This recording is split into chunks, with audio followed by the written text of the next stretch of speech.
Samedi 29 janvier 2022, vous êtes sur RTI 1. Bonjour, bienvenue dans votre journal. Le Burkina Faso suspendu des instances de la CEDEAO. L'organisation demande également la libération du président Roch-Marc Christian Kaboré. Voilà entre autres ce qui ressort de la rencontre des chefs d'État réunis hier par visioconférence en sommet extraordinaire, réunion à laquelle a pris part le président Alassane Ouattara. Le Premier ministre Patrick Achi a reçu, lui, hier vendredi, une délégation française du Centre d'études des pathogènes à risque infectieux élevé. Au centre des échanges, la réalisation de laboratoires et les besoins de santé des populations ivoiriennes et celles de la sous-région. Le reportage d'Alexis Ouedraogo à suivre dans 5 minutes environ.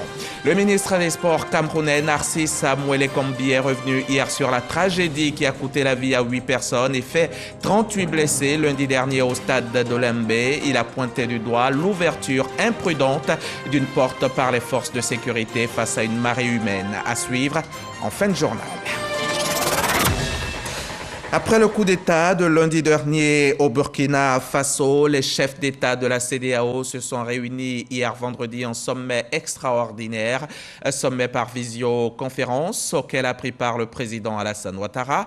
La réunion était présidée par Nana Akufo-Addo, le président ghanéen, président en exercice de l'organisation sous-régionale. On voit cela avec Jérôme Kofi Abolin. La CEDEAO à l'épreuve des coups d'État dans la sous-région. Face à la situation qui prévaut en ce moment au Burkina Faso après le renversement du président Roch Christian Kaboré par un coup de force militaire, les dirigeants des pays de la communauté économique des États de l'Afrique de l'Ouest ont décidé de se réunir ce vendredi. La rencontre organisée par visioconférence à l'appel du président ghanéen Nana Akufo-Addo, président en exercice de la conférence des chefs d'État et de gouvernement de la CEDEAO, a pour but de faire l'évaluation de cette situation afin de prendre des mesures appropriées. Le chef de l'État ghanéen, qui, à l'instar du président de la commission de la CEDEAO, l'Ivoirien Jean-Claude Brou, a parlé de mesures rigoureuses avec pour objectif de proscrire tout changement anticonstitutionnel aux grandes dames des élections. Pour Nana Akufo-Addo, il faut arriver à la tolérance zéro pour toute accession au pouvoir par des armes. Le président de la République de Côte d'Ivoire, Alassane Ouattara, fait partie des dirigeants des pays de la CEDEAO qui ont pris part à cette conférence. Le chef de l'État ivoirien et ses pairs, bien déterminés à tout mettre en œuvre pour un retour rapide à l'ordre constitutionnel au Burkina Faso. Pour mémoire, la situation à Ouagadougou vient s'ajouter à celle déjà existante en Guinée et au Mali. Et pour être tout à fait complet sur le sujet, cher Jérôme Abolin, il faut savoir que l'organisation sous-régionale a suspendu le Burkina Faso donc de ses instances, a demandé la libération du président Roch-Marc Christian Kaboré ainsi que des autres responsables arrêtés. Pas de sanctions économiques ou ciblées pour l'instant donc, même si la question a été débattue durant le sommet. Ce samedi, des chefs d'état-major se rendront à Ouagadougou pour entamer le dialogue avec la junte. S'en suivra l'arrivée d'une mission politique lundi avec une délégation de ministres ouest-africains attendue donc à Ouagadougou. Venons-en maintenant aux activités du Premier ministre. Hier vendredi, Patrick Achi a ouvert les portes de son cabinet à une délégation française, une délégation du Centre d'études des pathogènes à risque infectieux élevé. Une délégation donc qui ambitionne d'installer en Côte d'Ivoire des laboratoires de sécurité de haut niveau pour la bonne santé des populations. Alexis Ouedraogo, qui a assisté à la rencontre, nous en fait le point. La Côte d'Ivoire veut mettre en place des laboratoires de sécurité de haut niveau. Une démarche pour faire face au diagnostic des virus délicats des fièvres hémorragiques et autres pathogènes émergents. Une délégation française du Centre d'études des pathogènes à risque infectieux élevé a été reçue par le Premier ministre ce vendredi à la primature. On a été mandaté par le gouvernement français pour venir échanger avec les équipes scientifiques et techniques, les laboratoires de l'Institut Pasteur sur les avancées des travaux et des projets qui ont été lancés sur la construction des infrastructures et des collaborations scientifiques qui ont été lancées déjà il y a un certain nombre d'années pour essayer de faire avancer ce projet et d'obtenir un certain nombre d'éléments sur les aspects des financements et de la pérennité des infrastructures qui étaient à mettre en œuvre, sur les possibilités aussi de travailler en recherche clinique et d'élaborer des travaux en collaboration avec les pays d'Afrique de l'Ouest aussi, mais aussi d'autres pays et au niveau international. Et en dernier lieu, de voir aussi quels étaient les problèmes de réglementation et d'habilitation qui étaient nécessaires pour ce type d'installation. Les discussions ont aussi porté sur le renforcement de la biosécurité, la formation et la recherche sur le virus Ebola, ainsi que certains virus à risque sévère. L'adéquation entre les installations et les besoins de santé dans le pays et la sous-région ont été également au cœur des échanges. Reportage signé Alexis Ouedraogo. Allons au chapitre Covid.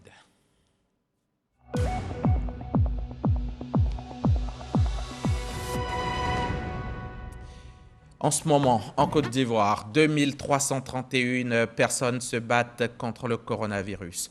2331 cas actifs sur 80 566 cas confirmés depuis le début de la pandémie. Hier, par exemple, on a enregistré 79 nouvelles contaminations avec 0 décès, heureusement. On compte déjà tant de morts de Covid. 782 personnes arrachées à l'affection de leurs proches. Appliquons les gestes barrières pour nous protéger et protéger les autres de ce coronavirus qui sévit depuis bientôt 2 ans maintenant. 2 ans que le coronavirus bouleverse la planète avec 5,65 millions de morts, mais 40 ans que le VIH-Sida la secoue avec environ 38 millions de personnes tuées. On attend encore de pouvoir le freiner. D'ici là, on continue de sensibiliser. Récemment même, le Programme national de lutte contre le sida a remis officiellement des supports de communication à ses partenaires. Le témoignage de Patricia Omouitia. Selon les résultats de l'étude sur les facteurs favorisant la sortie des patients vivant avec le VIH en Côte d'Ivoire, 7070 patients abandonnent le traitement ARV, dont 4527 perdus de vue à Abidjan et 2543 à l'intérieur du pays. Malgré les soins, une partie de ces patients se retrouvent dans les camps de prière et autres lieux de culte à la recherche de soutien spirituel. Face à cette situation, l'AIMAS a développé des messages et supports de communication pour aider à la sensibilisation et réduire la stigmatisation. Ce kit qu'on vient de recevoir parcourt le chemin qu'il doit parcourir pour atteindre nos ONG qui sont affiliées au RIP afin de faire connaître les affiches à travers les ONG du RIP au grand public qui est la population générale et les personnes vivant le VIH même. Je peux dire qu'aujourd'hui, les personnes vivant avec le VIH, si je fais toujours la comparaison, sont mieux acceptées. Parce que je me rends compte même que dans certaines églises, si ça s'assied sur un banc et que la communauté sait qu'ils sont séropositifs, le banc là, il va se retrouver seul là-dessus. Mais aujourd'hui, vraiment, il n'y a plus toutes ces choses-là. Ainsi, avec l'appui technique de l'AIMAS, le ministère de la Santé, à travers le programme de lutte contre le sida, s'est engagé avec les communautés de foi et les leaders religieux dans l'initiative de l'élimination de cette pandémie d'ici à 2030. Le ministère a pensé qu'il était bon que les guides religieux soient impliqués davantage dans cette lutte-là, afin qu'ils puissent sensibiliser leurs fidèles pour les amener, certes, à prier, certes, mais à poursuivre leur traitement tout en priant. La Côte d'Ivoire fait partie des pays les plus touchés par le VIH dans la région, Afrique de l'Ouest. 379 593 personnes vivent avec le VIH, dont 120 622 hommes, soit 32%. On parle de santé des populations, mais on parle aussi de santé animale. Et à ce propos, le ministère des Ressources animales et halieutiques, à travers sa direction des services vétérinaires, vient de faire une descente de terrain, une opération qui a consisté à traquer tous ceux qui s'érigent en marchands de médicaments vétérinaires sans y être autorisés, foulant ainsi aux pieds toutes les normes requises en la matière. Suivons le reportage de Jean-Luc Bangbo. La santé vétérinaire, un secteur qui n'échappe pas au fléau des faux médicaments et vendeurs illégaux de médicaments. La direction des services vétérinaires, elle, a décidé de l'éradiquer à travers des opérations de terrain, comme celle que dirige aujourd'hui à Anyama Dr Laetitia Tola. Qui vous livre ces produits-là? Vous avez dit que c'est... Dans ce premier cabinet, les médicaments exposés seront entièrement saisis et placés sous scellé en attendant que le promoteur nous produise les documents l'autorisant à exercer. Cet autre point de vente n'échappera pas à l'équipe des services vétérinaires pour les mêmes raisons. Absence d'agrément, vente illégale. Des personnes pratiquent la médecine vétérinaire en toute impunité, c'est-à-dire qu'ils pratiquent des soins vétérinaires, ils vendent des médicaments vétérinaires sans l'autorisation préalable, sans être docteur vétérinaire. Ces pratiques enfreignent non seulement à la loi de la profession vétérinaire et aussi entraînent aussi des résistances au niveau des résistances aux antimicrobiens. Certains vendeurs qui ont eu vent de l'opération ont eu le temps de se débarrasser de leurs produits. Qui est le propriétaire? Je ne connais pas le propriétaire. Qui t'a dit de fermer? Qui leur a dit de fermer? Je ne sais pas. Je ne sais pas. Lors de la prospection, ils avaient vu des médicaments ici. Et aujourd'hui, on vient pour la phase répressive. Apparemment, ils ont tout enlevé. Il n'y a plus de médicaments. Donc, sûrement que l'information a circulé pour dire qu'il y avait des agents de contrôle qui allaient passer. En plus de menacer la santé des populations, ce phénomène déstabilise l'organisation de la profession vétérinaire. Il y a des domaines qui sont organisés parce que dangereux d'activité, dangereux en l'activité. C'est une question de protéger le consommateur contre les aliments dangereux. Un aliment, ça nourrit, ça ne tue pas. Et par effet de mauvaise administration, les médicaments se retrouvent dans des animaux, les animaux que nous consommons sous différentes formes, et puis ça finit par atteindre nous-mêmes notre santé.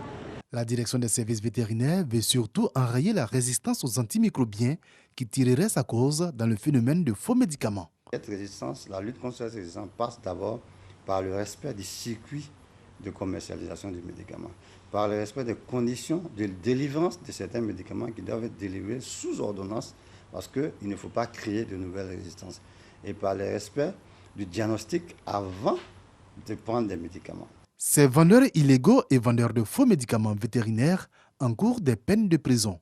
Les produits saisis qui ne respecteront pas les normes, eux, seront purement et simplement détruits. Depuis le lundi 27 janvier 2022, des greffiers observent un arrêt concerté de travail en vertu du préavis de grève déposé par l'Union nationale des greffiers de Côte d'Ivoire.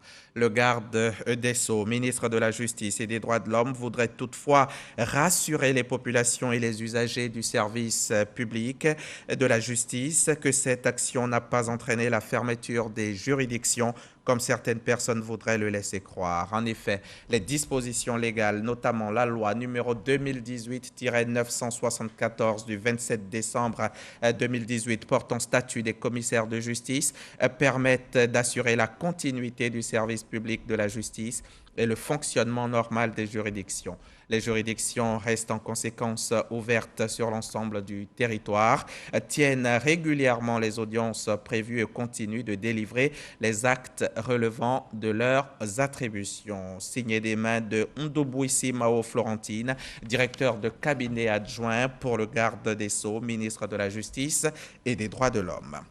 Pour désormais gérer ces conflits, les conflits actuels et ceux à venir, Guy Bérois a trouvé la recette.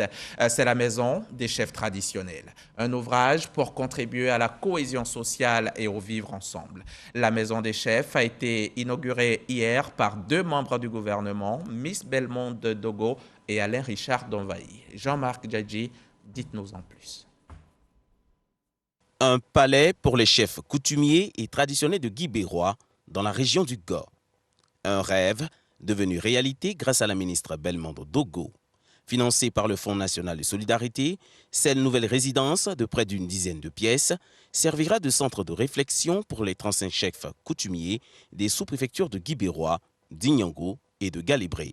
Ce siège vient un point nommé pour la planification des actions de développement dans ces zones. Auparavant, nous faisions nos réunions, nous réglions nos conflits sous la patame du village. Maintenant que nous avons notre siège, nous allons faire en sorte que les conflits soient réglés dans cette maison. Et toutes les autres communautés ont droit à venir dans cette maison pour régler les litiges.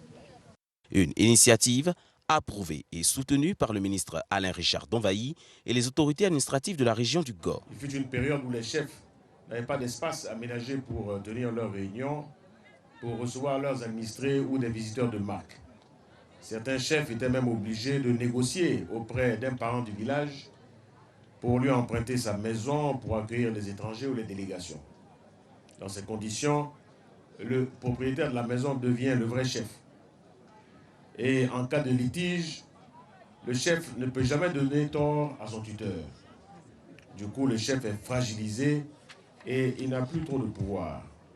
Aujourd'hui, le chef de l'État, son Excellence M. Alassane Ouattara, a offert un bijou qui fait la fierté de nos chefs du Grand Guibérois. La ministre Belmondo Dogo s'engage à travers cette action à promouvoir la vision du chef de l'État, celle de voir un pays en paix et en route pour le développement. Cet édifice se veut un instrument au service de la promotion du chef traditionnel et de son rôle dans la société. En effet, la Constitution de 2016, qui institutionnalise la chefferie traditionnelle, a consacré votre reconnaissance et votre réhabilitation. Elle vous reconnaît de facto un rôle dans la gestion du pays. C'est dans une ambiance conviviale que les populations des sous-préfectures de Guibérois, de Dinyango et de Galébré ont montré leur attachement à une Côte d'Ivoire solidaire. Et pour rester dans la même veine, la Fédération de la paix universelle prépare activement le sommet international sur la paix et le développement. Sommet prévu bien sûr ici en Côte d'Ivoire. La Fédération FPU poursuit donc l'installation des conseils régionaux de paix. La région de Poro, elle a désormais son conseil de paix et pendant cette installation, plusieurs personnalités œuvrant donc pour la promotion de la paix et de la cohésion ont été faites ambassadeurs de paix. Soro Corona, RTI Boaké. La Côte d'Ivoire abritera le sommet international sur la paix et le développement cette année. En prélude à ce rendez-vous crucial, la FPU, Fédération pour la paix universelle, investit le pays pour l'installation des comités régionaux de paix. Celui de la région du Poro est installé autour du thème paix, interdépendance et développement local. Le nouveau président s'engage à installer la paix dans le quotidien des populations de Korogo. Me battre à maintenir la cohésion. Donc pour moi, d'abord dans un premier temps, c'est un combat dans ma famille. Ensuite dans ma ville et sur la région. Parce qu'on ne peut pas vivre la paix seule. Des personnalités œuvrant dans la promotion de la paix et de la cohésion sociale, menant des actions sociales et caritatives, sont distinguées. J'ai compris que chaque fois qu'une âme résonne, c'est pour prendre la vie de quelqu'un. Et depuis ce jour, je me suis donné la mission de lutter pour ne pas qu'une âme résonne en Côte d'Ivoire et partout dans le monde. Cette désignation de prix comme ambassadeur de la paix, je désigne ça au chef de l'État et à mon grand frère, le feu Amadou Gon Coulibaly. Je vais m'impliquer beaucoup pour que les fils et les filles de la région de Korogo soient réconciliés. Pour le président de la Fédération pour la paix universelle, la paix obéit à 5 principes. Aka Saïd Laza invite donc les Ivoiriens au sacrifice pour enraciner la paix. Il faut que nous puissions accepter l'autre. Sacrifions nos égos, sacrifions nos partis politiques, sacrifions nos intérêts personnels pour aller à la paix. Il faut qu'on ait une paix inclusive. Parrain de cette cérémonie, le ministre-gouverneur du district autonome des Savanes, Issa Coulibaly, appelle les Ivoiriens à préserver l'héritage légué par feu Félix Houphouët-Boigny et le patriarche Péréphéro Gon Coulibaly. Le patriarche Péréphéro Gon Coulibaly, avec le père fondateur de la Côte d'Ivoire, le président feu Félix Houphouët-Boigny, ont fait de la paix leur credo. Nous exhortons tous les ambassadeurs de paix à aller partout prêcher la paix préalable à tout développement. Le sommet international sur la paix et le développement en Côte d'Ivoire sera présidé par la présidente fondatrice de la Fédération pour la paix universelle. Elle viendra proposer sa stratégie pour une paix durable aux Ivoiriens.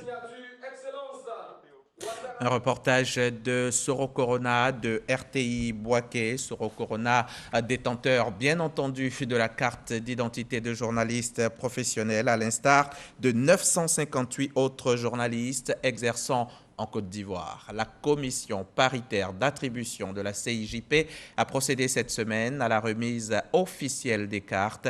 C'était à la maison de la presse au plateau. Compte rendu, Serge Pacom Didi et Franck Quadio. La commission paritaire d'attribution de la carte d'identité de journalistes professionnels met à jour son fichier. Pour l'année 2022, 959 journalistes reçoivent leur carte d'identité de journalistes professionnels, la CIJP. Sur une période de 40 jours d'enrôlement, la commission paritaire a enregistré 1009 dossiers. Contrairement aux années précédentes, un engouement certain est relevé. Notre milieu pilule vraiment des personnes qui n'ont rien à voir avec notre corporation et qui jettent le discrédit sur ce qui fait la noblesse même de ce métier-là. Donc il est important pour nous vraiment de saluer de telles initiatives. Au nombre des dossiers retenus figure celui de Fosséni Dambélé, directeur général de la radio-télévision ivoirienne, représenté par son conseiller en charge de l'information David Mobio. Le frère aîné, l'épouse et le fils aîné du journaliste Benson Pierraka ont reçu à titre posthume la carte CIJP du journaliste défunt. Nous avons voulu, au cours de cette cérémonie, rendre un hommage à Benson Pierraka, dont la carte avait été confectionnée avant même son décès. Nous avons estimé qu'il était intéressant que nous remettions donc cette carte à son épouse à titre posthume parce que c'était un journaliste professionnel. S'agissant des avantages, il est établi que quand il y a cette carte, tu ne peux pas faire l'objet de garde à vue, quel que soit le problème que vous pouvez avoir dans l'exercice de votre profession. Et puis pour ce qui concerne les ambassades et tout ça, nous avons nos fichiers dans ces ambassades. Quand vous y allez pour un visa, on peut vous faciliter la tâche si vous êtes journaliste professionnel. Et puis je crois que c'est sur la base de la détention de cette carte que les employeurs sont appelés à payer les journalistes à la convention collective. La professionnalisation du secteur de la presse, une nécessité, et la tutelle apporte son soutien.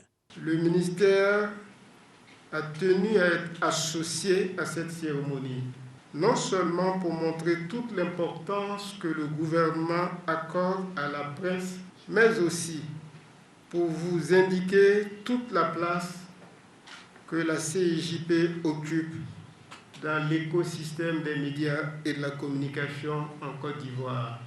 Les médias peuvent être autant de véritables acteurs de développement que des crises dans un pays. Une session extraordinaire pour l'attribution de la carte à CIJP aux retardataires est prévue pour le mois de juin 2022. Et pensée spéciale à Claver Benson Pierraka, une valeur sûre du journalisme que nous avons perdu. Puisses-tu reposer en paix. Et parlant de valeurs sûres, je vais vous en faire découvrir une autre. Cette fois, à plus de 6000 km de nous. Il est ivoirien, il vit en France depuis plusieurs années aujourd'hui. Et alors que rien ne le présageait du tout, Blanchard est aujourd'hui un chef d'entreprise respecté et prospère. De son vrai nom, Moustapha Diaby, notre entrepreneur a tout vu, il a tout connu. Des coups bas, des chutes, des échecs qui, au lieu de l'ébranler, l'ont plutôt rendu plus fort. Aujourd'hui, il côtoie la réussite. Parcours d'un combattant nommé Diaby, Moustapha Blanchard. C'est votre grand reportage de la mi-journée. Il est signé Sephora Zegui et Sam Kona. Bondy, commune française située dans la banlieue nord-est de Paris. C'est au 5e étage de cet immeuble que vit Blanchard, 46 ans, entrepreneur. Il est arrivé en France en 2004 à l'occasion d'un forum de transporteurs. Je devais venir pour représenter un peu les transporteurs à Lyon. Et on a fait les travaux, mais malheureusement ça a coïncidé avec la rechute des violences en Côte d'Ivoire. Et donc j'étais obligé de rester. Marié, père de 5 enfants, ce chef d'entreprise n'hésite pas à passer du temps avec sa famille avant de quitter son domicile. C'est avec fierté que sa fille aînée nous parle de son père. C'est le meilleur père et il m'inspire beaucoup parce que de là où il a commencé jusqu'à ce qu'il est actuellement, ça m'inspire beaucoup, ça me donne de la motivation et tout. Petit entretien avec sa femme et la journée de Blanchard peut commencer. Il est 9h, direction Île-de-France, Rosny-sous-Bois, ville située à l'est de Paris. Au 8e étage est installé Blanchard et son équipe. C'est en 2009 que notre chef d'entreprise monte sa société de sécurité avec 7 500 €, environ 3 millions de francs CFA. Ici, nous les immigrés, on intervient beaucoup dans 3 domaines, c'est-à-dire la sécurité, c'est-à-dire le gardiennage, on appelle ici la sécurité privée. Donc, il y a aussi le transport et le nettoyage. Donc moi j'ai d'abord essayé le transport parce que en Côte d'Ivoire, mes parents, c'est dans le transport. Après, je suis revenu au gardiennage. Blanchard a rêvé cette société et l'a concrétisée avec Moussa, son ami d'enfance. Et puis même le pays, la Côte d'Ivoire, nous étions amis. Voilà, et puis j'ai vu que M. Diaby, c'est quelqu'un qui voulait forcément travailler à son propre compte. Depuis le pays, il nourrissait cette ambition-là. Donc, quand on s'est retrouvé ici, j'ai vu que c'est quelqu'un aussi, qui était toujours, il me parlait chaque fois de ça, il faut qu'on se mette à son propre compte, puis et tout. Il nourrissait cette ambition. Venir à l'aventure sans aucun projet d'avenir et parvenir à s'implanter dans un pays étranger, Blanchard nous explique les tractations qu'il a eu à effectuer pour y arriver. J'étais le seul salarié, je travaillais pendant 6 mois. L'argent que j'ai réussi à mettre de côté, j'ai demandé à mon ami de venir avec moi. Lui aussi, il a commencé à travailler, donc ça faisait 2 postes. Lui a travaillé ici pendant 6 mois, moi ça faisait 1 an. On a mis encore cela de côté. On a pris une 3e personne maintenant. Et ça, c'était pour ne pas avoir de dettes. Parce que ici, en tant que déjà immigré, c'est difficile. Et quand l'entreprise n'a pas de bilan, on ne peut pas aller vers la banque. Et quand on n'a pas une certaine ancienneté, on ne peut pas aller vers les banques. Il faut s'autofinancer. Pour arriver à ce stade, le père de famille a dû essuyer plusieurs échecs. Blanchard nous raconte son vécu. Est-ce que c'est facile d'entreprendre en France? Pour dire vrai, pour des Africains, c'est très difficile. C'est très difficile. C'est même un parcours de combattant. Parce qu'au départ, il n'y a pas d'aide. Il n'y a pas de cadeau. Il faut être patient, il faut être rigoureux. Et puis, surtout le plus important, il faut avoir la foi. L'entreprise emploie aujourd'hui plus de 200 salariés de façon directe et 100 de façon indirecte pour un chiffre d'affaires qui oscille autour de 4,5 millions d'euros du fait de la Covid-19. Ce chiffre est estimé à environ 3 milliards de francs CFA. Malgré cela, Blanchard ne baisse pas les bras. Le chiffre d'affaires annuel des 3 dernières années, on sait que en 2019, nous étions autour de 6 millions d'euros. Mais avec la Covid-19, 2020, ça a vraiment chuté, quoi. Donc nous sommes autour de 3 millions 5, 4 millions 5, parce que, comme je vous ai dit, on a eu une baisse d'activité autour de 25%. Investir dans la sécurité a permis à notre entrepreneur de se relancer dans le secteur des transports, sa passion première. En septembre 2021, Blanchard inaugure en Côte d'Ivoire sa seconde société de transport, et cela grâce au concours d'investisseurs chinois. L'histoire de Blanchard Diaby, de chauffeur de taxi à chef d'entreprise en France, donne de l'espoir à plus d'un. Un modèle de combativité. Diaby Moustapha Blanchard, quand on donne une autre orientation à son destin. C'est un grand reportage signé Sephora Zegui et Sam Conan de retour de Paris.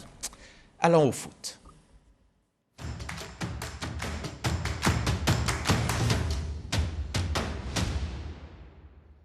Les quarts de finale de la CAN 2021 s'ouvrent ce samedi 29 janvier avec, pour commencer, Gambie, Cameroun à Douala à 16h, puis Burkina Faso, Tunisie à Garoua à 19h, temps universel. Le Burkina Faso qui se retrouve parmi les 8 meilleures équipes d'Afrique. La Tunisie aussi, bien entendu, elle qui a beaucoup souffert au premier tour avant de scalper l'ogre nigérian en 8e de finale. Mais de ces 2 sélections forgées dans l'adversité adversités. Seule une verra le dernier carré et y rejoindra le Cameroun ou la Gambie. Et puis, le ministre des Sports camerounais Narcisse Mouele Kombi est revenu hier vendredi sur la tragédie qui a coûté la vie à 8 personnes et fait 38 blessés lundi dernier au stade d'Olembe.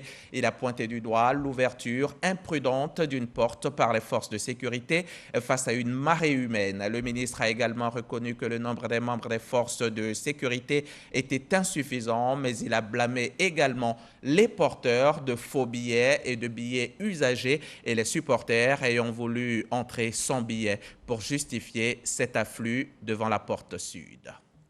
Et n'oubliez pas, ne zappez surtout pas, le meilleur de la CAN, c'est sur RTI 1, à suivre dès 15h le premier plateau des quarts de finale avec la belle Fatima Sibé. Moi, je vous retrouve demain à 13h.